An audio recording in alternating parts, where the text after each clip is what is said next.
This is the lecture for Monday, May 16th, 2022, for European history. Where we left things on Thursday was Hitler had invaded the Soviet Union in June of 1941. But he did so after a 6-week adventure in the Balkans, where he had success. He conquered Yugoslavia and Greece, even Crete, taking it from the British in the face of strong Royal Navy opposition. Romania was an active ally. Hungary was an active ally. So he shored up his southeastern flank and the Balkans. But the price of that was that the invasion of Russia took place 6 weeks late. And with that invasion being 6 weeks late, German forces, which were not provided with winter gear, winter antifreeze, or even winter clothing, was still about 20 miles shy of Moscow. Unlike in Napoleon's time, Moscow was a valuable target. It was the heart of Stalin's power, and it was the heart of, it remains the heart of the Russian rail and road network. Had Moscow been taken, a major industrial center, rail nexus, road nexus would have been lost, and it's very likely that Stalin would have had his head ventilated in some way, shape, or form by somebody's bullet. But that didn't happen because Hitler began his invasion late. Where we leave the Germans was without proper winter gear in front of Moscow in late October as the storms began to hit. And again, Germany has nothing like Russian winters. Imagine people who are used to Oregon or Washington climate suddenly being in the heart of central Manitoba in wintertime. Not comparable. And Siberian troops, and any troops Stalin could get a hold of, are being thrown at the Germans, but not willy-nilly. Marshal Zhukov, who is in charge of the Russian defense of Moscow, is using his troops very well, including the first large-scale use of the best battle-winning tank of World War II, the Soviet T-34. A tank with an American-designed set of tracks, the sloped armor, a powerful gun, and easily mass-produced. So the Germans are driven back a couple hundred miles from Moscow, but they're certainly not driven out of Russia. The Russians lose about 1.5 million men during the first year of the war. We're shaping up to 1942 when we are going to come back to Russia. Now we shift east to Nihon, Japan. Japan, remember, in 1931 occupied Manchuria. In 1937 attacked and has been waging war against China since then, and is in control of most of the coastal regions of China and upriver of the Yangtze and Huanghe rivers, which are the main rivers of China. Japan is a part of the Tripartite Alliance. Now, the Tripartite Alliance begins as the Pact of Steel between Mussolini and Hitler, which later becomes known as the Rome-Berlin Axis. The assumption is that if you look at a map, Berlin is roughly north of Rome, and the axis of the world, if you are having a map centered on Berlin, goes through Rome and Berlin, and the world spins on its axis. So, the Rome-Berlin axis is the new fulcrum of the world. Well, in mid-1940, early 1941, Japanese ambassador signs the Tripartite Pact, which brings Japan into the Axis powers. And this is intended to be an anti-Russian alliance. But Germany is fighting the West. So the idea is that if Japan gets involved in a war with the West, the Germans will involve themselves. Germany hopes that if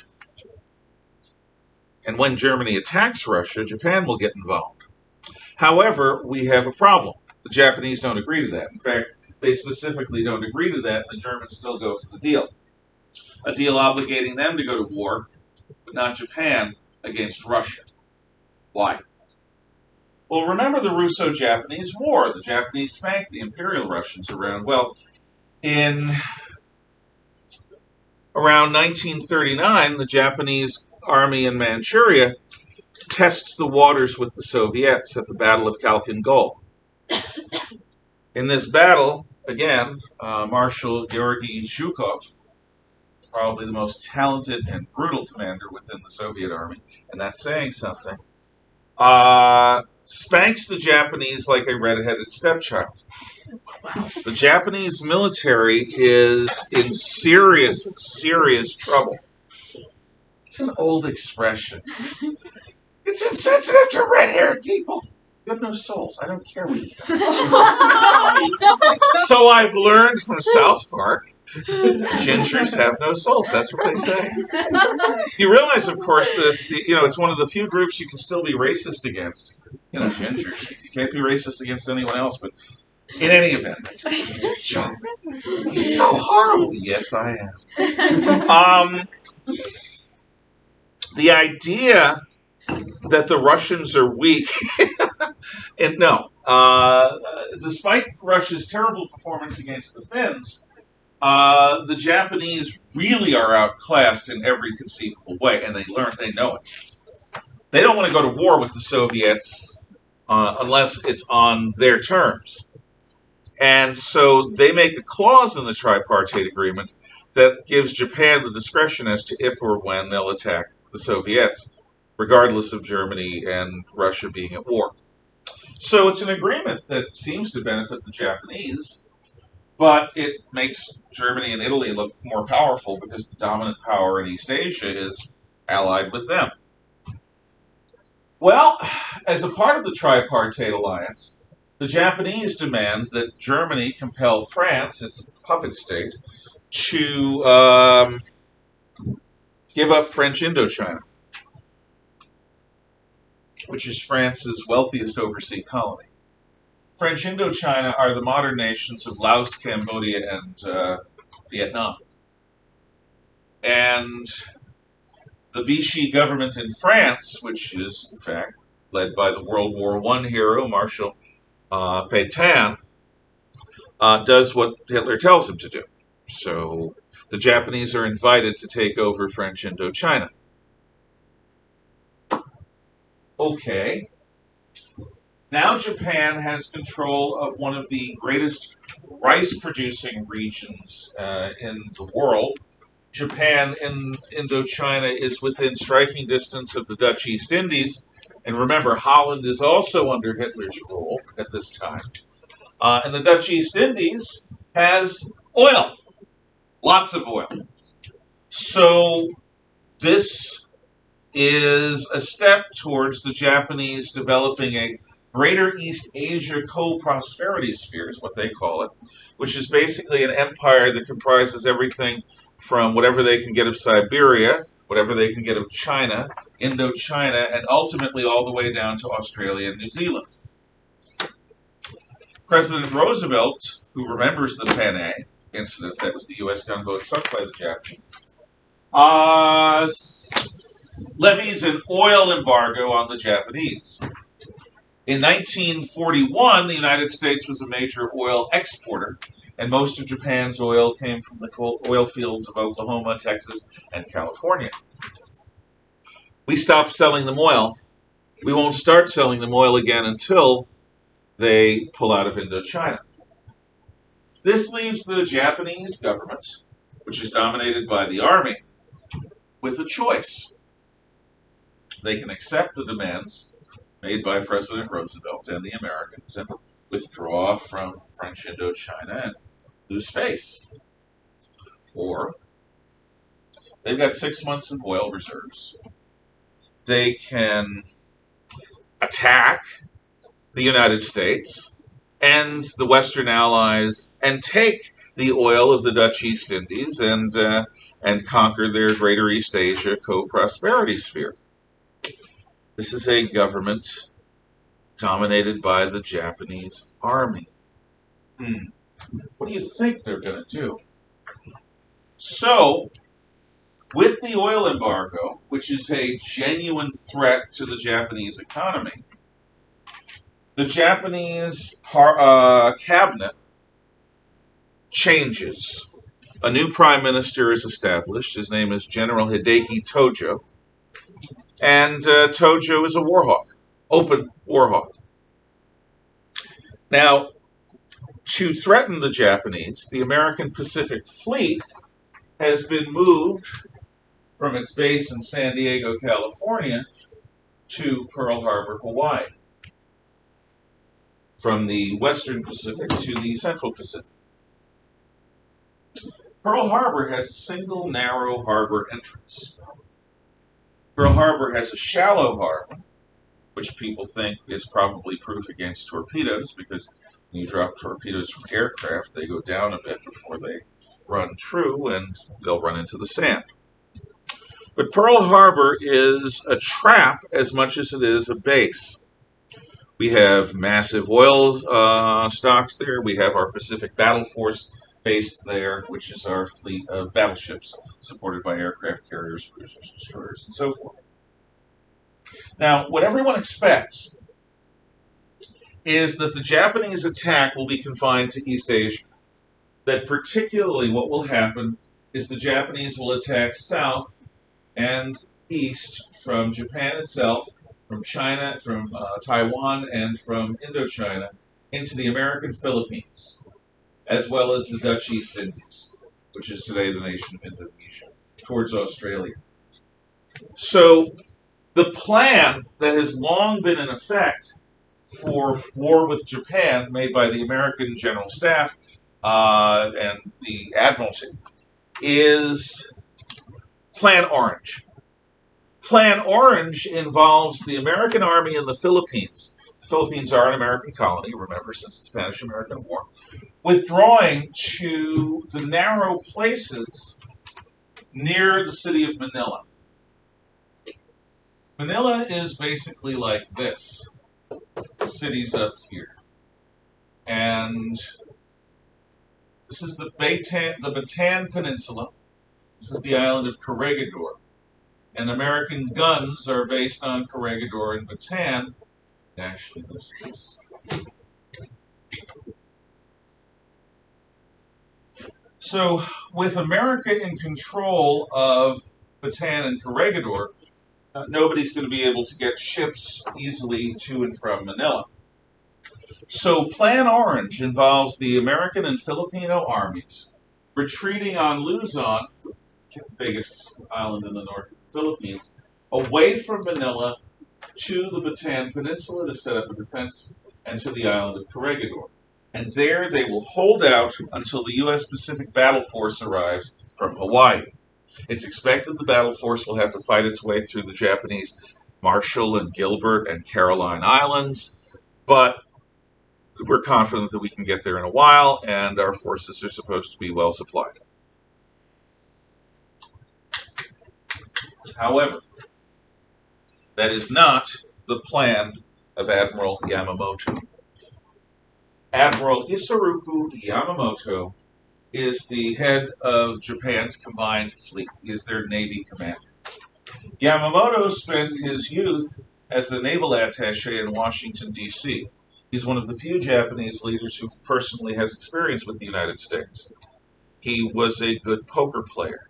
He is somebody with a Western sense of humor. These are not common attributes among Japanese leaders.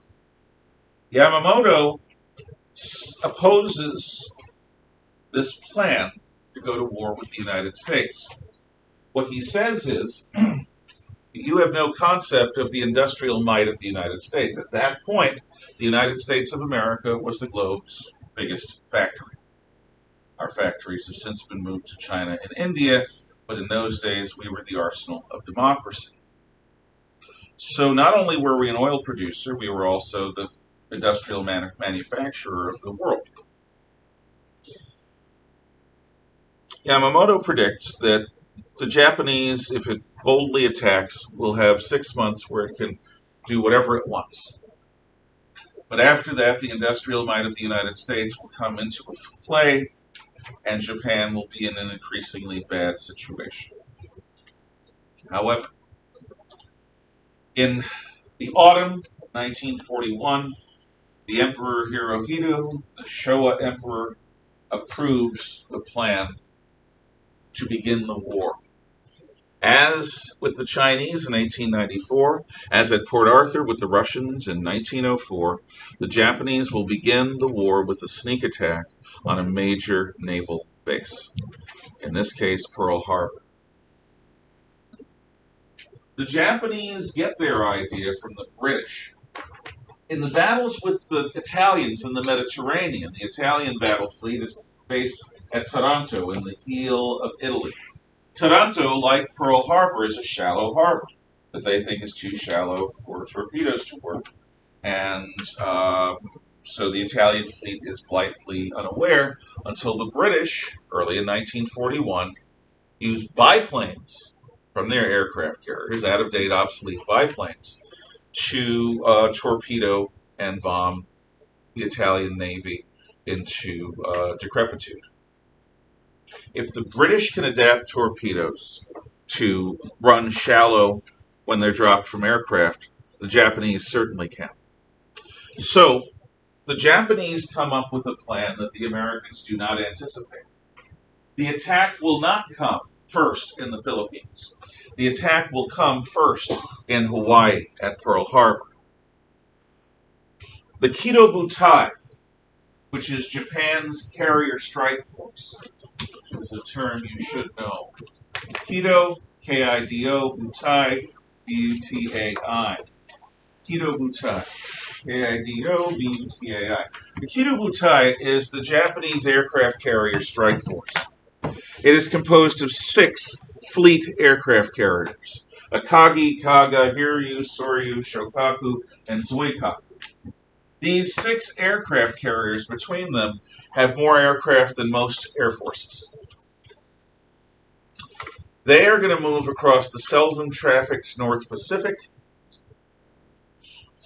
to a position north of the island of Oahu, where Pearl Harbor is, and they are going to attempt to sink as much of the American battle force as they possibly can. Now, we have code breakers in our Navy who warn that the Japanese are planning something. But everyone assumes it'll be the Philippines. Now, the week before December 7th, the week of Sunday, December 1st, 1941, the Pacific Fleet actually goes to sea on a war scare produced by these code breakers. Unfortunately, they were a week off. So when the same code breakers say, well, there's going to be an attack, we were just wrong about the time, nobody believes them. It's a boy who cried wolf situation. Now, steps have been taken to protect our new base at Pearl Harbor. For example, a truck-based radar set has been sent to Hawaii. Radar has proven itself in Britain. The Americans have been given and adapted radar technology from the Brits. And our plan is to build a radar station on the tallest peak on Oahu. But the tallest peak on Oahu is a bird sanctuary. And the Audubon Society and a bunch of other environmentalists of the 1940s decide that it would be wrong and it would disturb the wildlife to place a military station on top of this beautiful bird sanctuary mountain. So the radar truck is going to be on the far side of the mountain, or on one of the slopes of the mountain, not on top, which means it's going to have a giant blind spot because of the mountain. So we please the bird watchers and place our radar there. But we don't have that much money. And there aren't that many people assigned to this new radar truck. So it's on again, off again every 3 hours. They turn the radar on, they run it for 3 hours, they turn it off, they get more fuel, they come up, they turn it on again 3 hours later, they turn it off again 3 hours after that. Because we're at peace. And the attack will happen in the Philippines. So, on the morning of December 7th, 1941, as dawn, as most people, Hawaii is a lovely place to have liberty. It's beautiful. So, in a peacetime fleet, on Saturday night, you go out and you drink, and you carouse, and you make love, and you do all the happy, wonderful things that men in the Navy like to do. And only the poor sacks, the sad sacks that are stuck on board the ship, do their duty. But Sunday is sort of a light duty day in the Navy, peacetime Navy before World War II. So, as most American sailors are sleeping late, there are only a few, who are on duty, the radar station calls the commander of defenses in Pearl Harbor's office saying that a formation of planes is moving in from the north. Should we still shut down the radar on time? Or should we monitor this? Now, the actual guy who is in charge is not on duty yet. He's still getting ready and going there.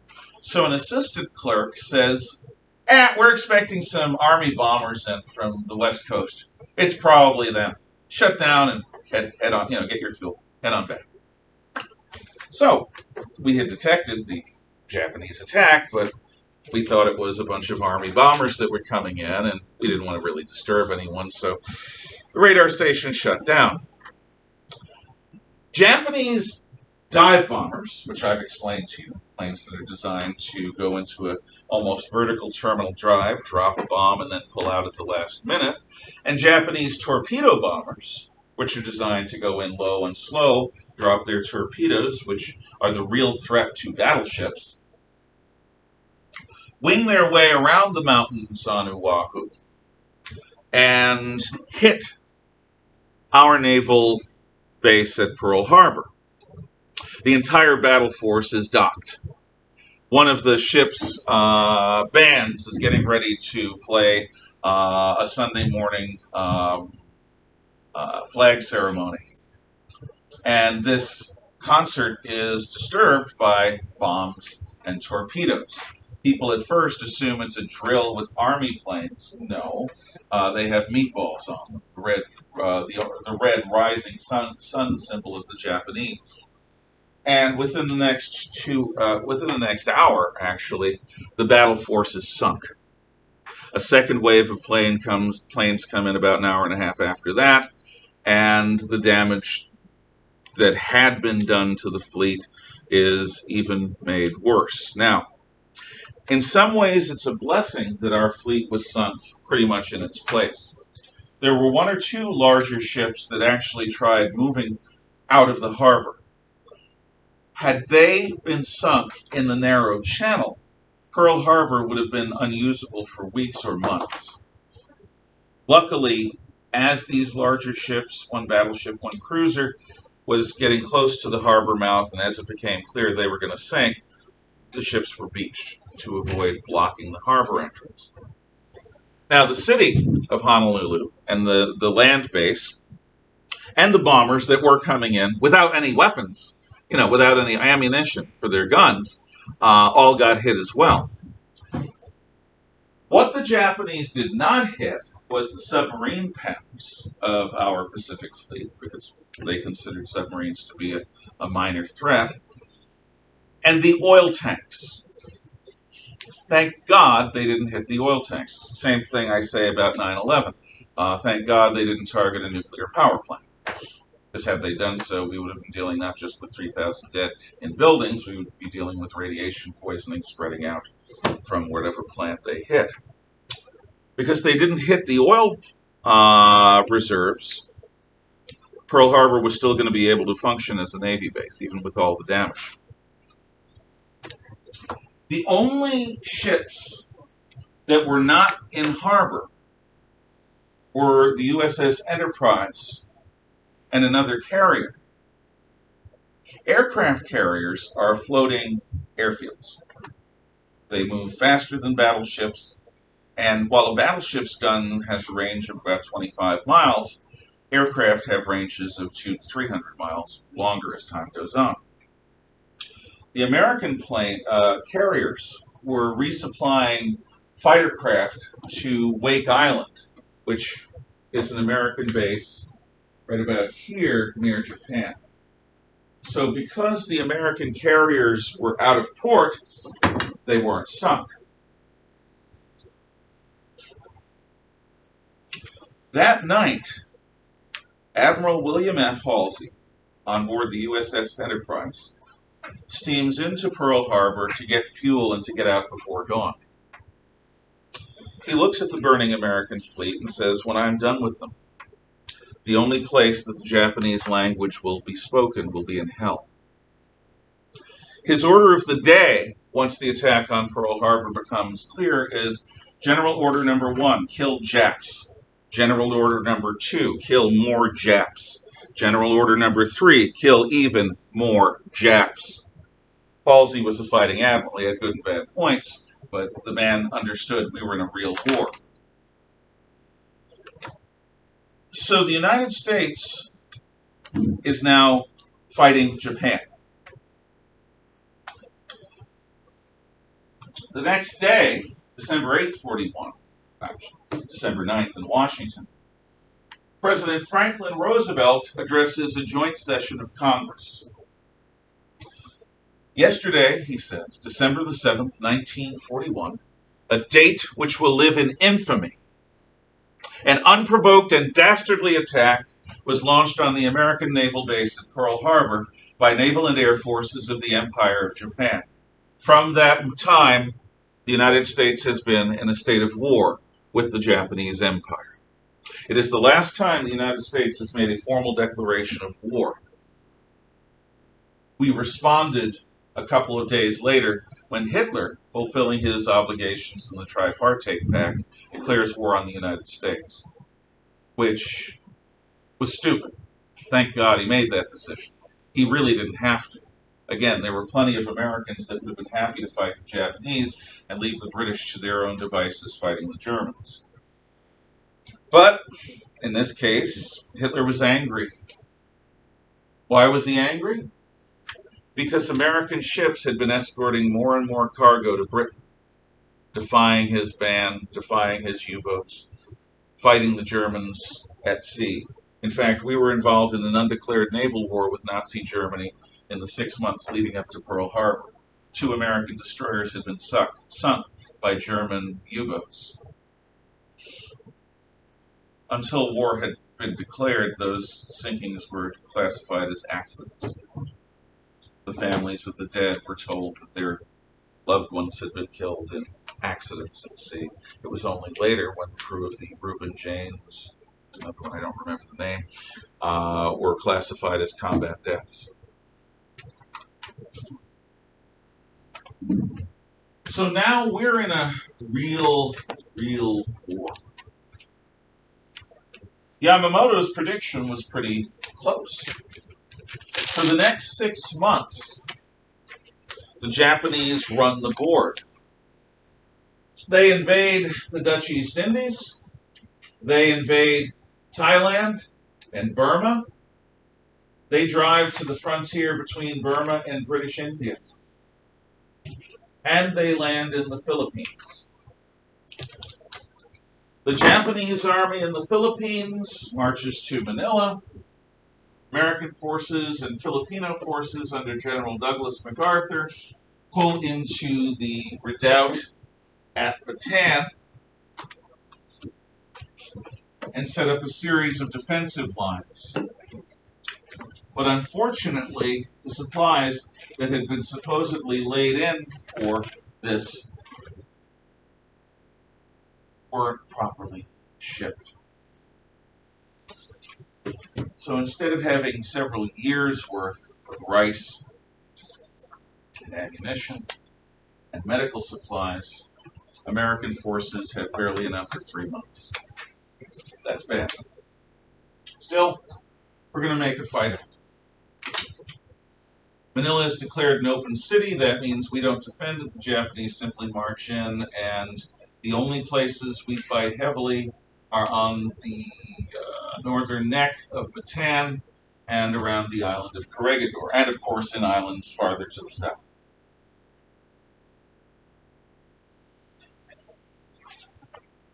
As time goes on, it becomes clear that Plan Orange is not going to work because the battle force has been sunk. Without a navy to come to the rescue, we're holding out for an undetermined amount of time. The decision is made to keep holding out because every Japanese soldier killed in the Philippines is one less Japanese soldier we'll have to face elsewhere. The more damage we can do to the Japanese military, the less damage they'll be able to do elsewhere.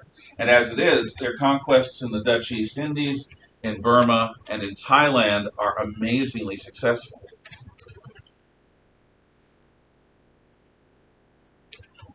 In fact,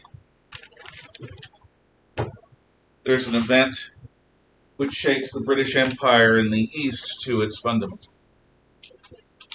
Singapore is a city-state on the tip of the Malay Peninsula, right here.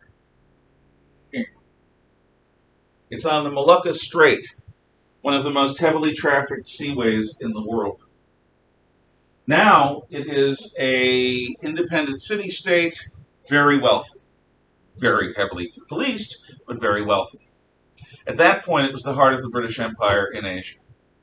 More than Hong Kong, Singapore was a fortress. It had battleship guns and concrete redoubts, or rebutments, facing the sea. 500,000 British soldiers were gathered in Singapore. Churchill called Singapore the impregnable fortress of Singapore. Well, the Japanese took the foreign legations in Shanghai and Hong Kong, and they landed troops in the jungles of Malaya, north of Singapore, a few hundred miles, on the Malay-Thai border. The British considered the jungle to be impassable. The Japanese bring bicycles. They don't have to rely on the roads. They rely on bicycles to move cargo through the jungle and to move themselves through the jungle. If you have a bicycle full of gear, you can carry a lot more gear than you can just on your back. Whenever the British try to make a stand, they make a stand on the roads. What the Japanese do is they do a feint attack, but what they really do is flank the British, and when the British realize they're about to be flanked, they pull back. This happens dozens of times. Fortress Singapore has years of food, years of ammunition, 500,000 troops, and battleship guns. However, the island of Singapore has all of its guns pointed at the sea in concrete rebutments that cannot allow the guns to swivel to the land. That means, since the Japanese are attacking from the land, they don't have to worry about those. Also, Britain's freshwater converter system, which provides the city of Singapore and the garrison of Singapore with fresh water, is on the northern slope, shielded from an ocean attack. But since the Japanese are attacking by land from the north and by air, the freshwater system is destroyed. Now you've got 500,000 troops in a city of more than, I think about 1 million people in those days, maybe a little less, without fresh water. General Percival, commander of the garrison at Singapore, surrenders to the Japanese when they arrive, because he does not believe that without water and without heavy guns facing the Japanese, that he can make a successful defense. Britain's prestige in Asia never recovers from this. The British are never considered to be a serious player by any East Asian country after they allowed Singapore to fall to such a small force, because I told you, 500,000 British troops. The Japanese force that conquered them numbered between 25 and 50,000.